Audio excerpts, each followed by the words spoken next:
Buenas tardes, mi grupo está conformado por Camilo Vázquez y Yurian Parejo, y mi persona, Natalia Rodríguez. El día de hoy vamos a hablar de una obra de Lope Vega titulada El castigo sin venganza.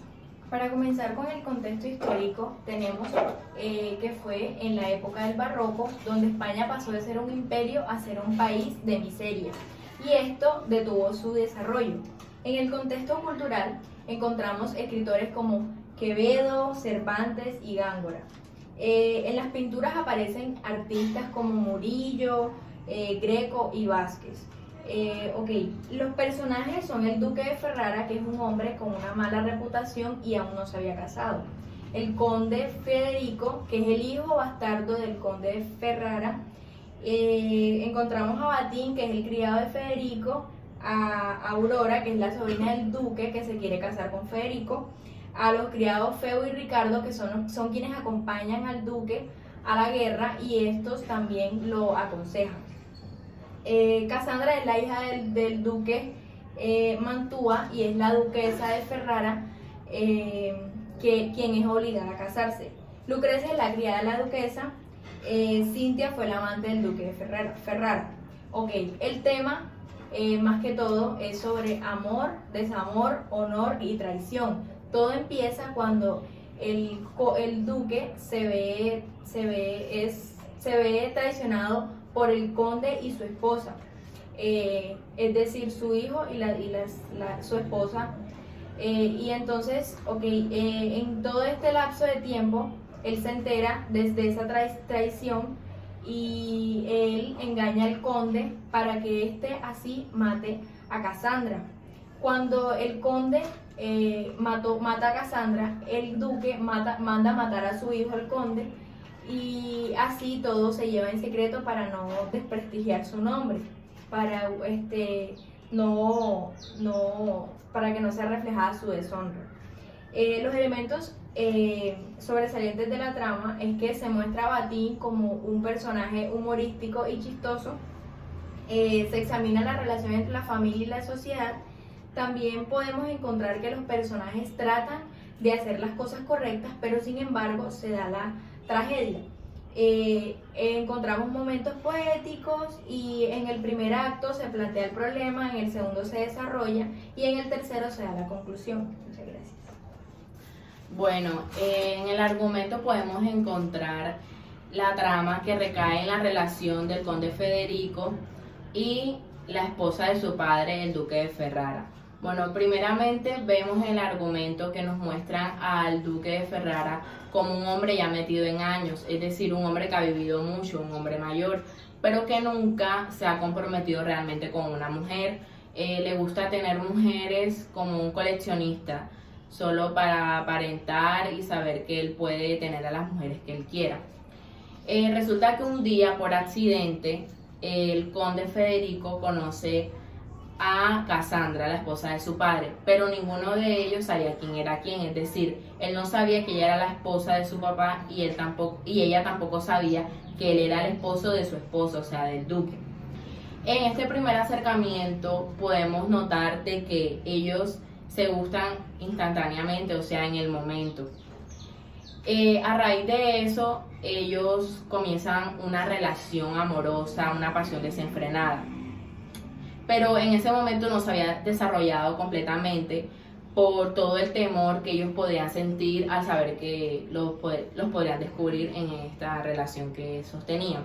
Resulta que un día el duque se va de la ciudad para cumplir con sus deberes militares.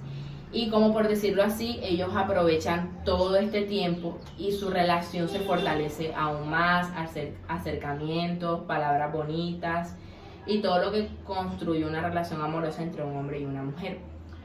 Al regreso del duque, él puede notar, o sea, el duque Ferrara nota todos estos comportamientos extraños en su joven esposa y en su hijo.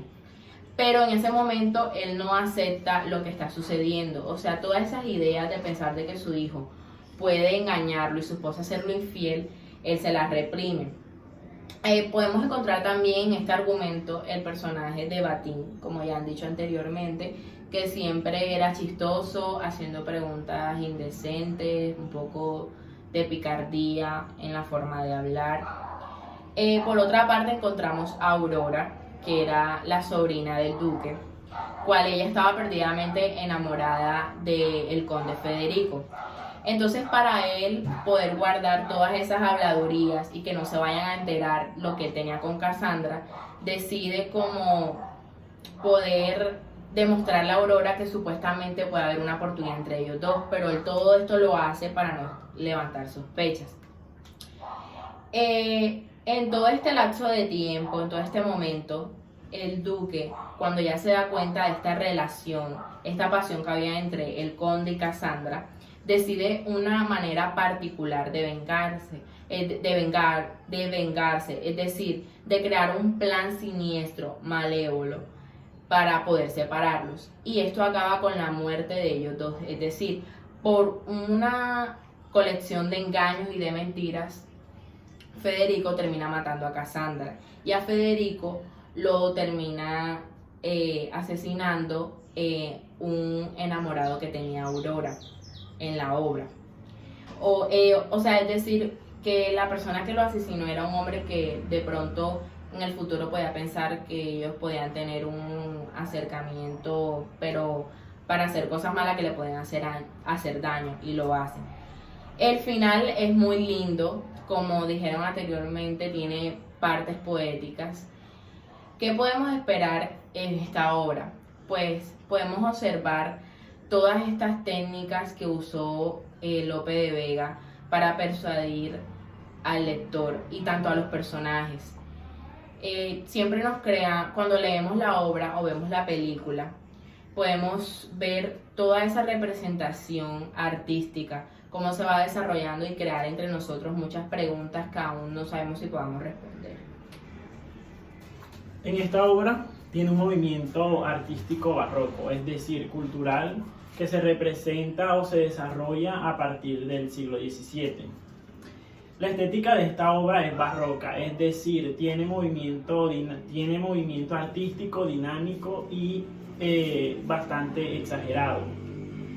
Sus autores principales son Luis de Góngora y Lope de Vega. Fue escrita en 1631 a comienzos del siglo de oro. Es importante resaltar que el siglo de oro se le llama siglo de oro por estética, no porque demorara más de un siglo. Se narra la relación amorosa entre Federico y Cassandra en esta obra, ya que el tema principal es el honor, pero se basan en el honor y el deshonor que sintió el conde al descubrir que su propio hijo estaba con su mujer. Bueno, unas características que podemos encontrar en esta obra son, tanto en la película, como sabemos, son actores profesionales que la representan.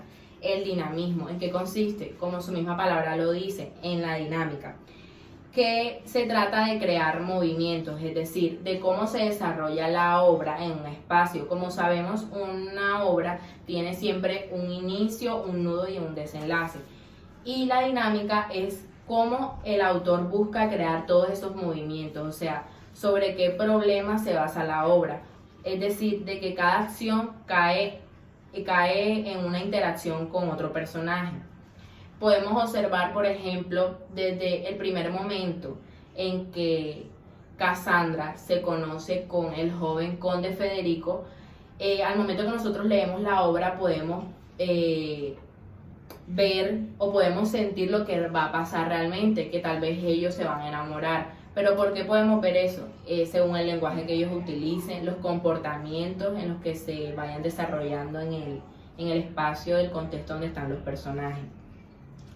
Por otra parte, podemos encontrar en la película, que es demasiado bella, es espléndida, es hermosa, como ellos actúan, y tanto en el libro, la teatralidad. O sea, el artista intenta conmocionar al espectador y para ello recurre a muchos recursos, por ejemplo, el decorativismo, la ornamentación, es decir, que son cosas para decorar. Tanto en la novela como en el teatro podemos ver el tipo de vestidos que ellos utilizaban, los muebles, las copas, los cuchillos, las joyas, la forma de vestir de cada personaje, cosas lujosas que nada más podían tener las familias de alcurnia, es decir, las personas que tenían acceso al dinero, a poder relacionarse con otras personas en su ámbito social. Por otra parte, el contraste, o sea, el equilibrio. Es muy importante el equilibrio en todas las obras, especialmente la podemos encontrar en esta obra de Lope de Vega, El castigo sin venganza, porque a la medida que vamos leyendo el libro o podemos ver la película, podemos ver de que él crea un equilibrio total en la obra. Es decir, como ya lo dije anteriormente, un nudo, un desarrollo y un desenlace, pero no perdiendo la esencia de la obra, es decir, muchos temas que se tratan. Por ejemplo, la hipocresía, la deshonra. También podemos encontrar la prudencia, es decir, al decir de que de pronto ellos no tenían esa posibilidad de expresar lo que ellos querían, o sea, su relación. También en esa parte podemos encontrar en el contraste las diferentes visiones que podemos tener como espectadores y también los que el autor intentó plasmar en esta obra. Es decir, por ejemplo, podemos ver que de pronto aquel antagonista o protagonista nosotros no lo vemos de esa manera y otra persona sí. Por ejemplo, para muchas personas puede estar bien lo que hizo Cassandra y hizo el conde Federico, porque sencillamente ella podría ser una más del duque de Ferrara, porque era un hombre que solo quería a la mujer como de adorno, y ella era una mujer joven que no podía perder su tiempo con un hombre ya mayor y de pronto se enamoró de Federico. Otras personas pueden verlo bien de ese modo, es decir, de que ellos son personas jóvenes que tenían derecho a ser feliz. En cambio, otra persona puede ver que estuvo muy mal que él traicionara a su padre de esa manera, sabiendo que en ese tiempo era de muy mala familia, no eran personas de bien, personas que se traicionaran entre sí, hermanos, primos, padres. Y eso es lo que podemos observar en esta obra. Muchos temas, la hipocresía, como dije anteriormente, se ve muy reflejada en tanto los personajes, actuando en su propia obra, actuaban cosas que ellos no querían, de pronto evadiendo momentos para decir la verdad, y todo esto fue únicamente a la muerte, al castigo sin venganza. Muchas gracias. Gracias. Gracias.